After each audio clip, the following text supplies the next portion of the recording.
তো যেটা বলছিলাম যে তারপর স্নান টান করে এই বসলাম, বসে একটুখানি কফি করলাম নিজের জন্য, অনেক দিন কফি খাই না, তো একটু কফি বানালাম।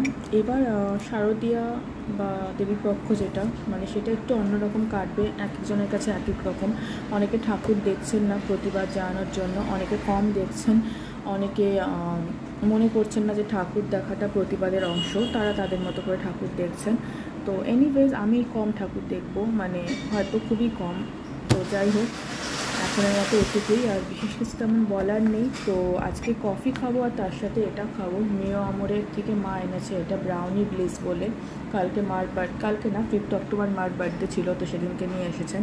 তো কফির সাথে এখন ব্রাউনি খাবো। আর দেওয়াল ঘড়িতে 1 মিনিট আমি দেখিয়ে দিচ্ছি এখন কটা বাজে।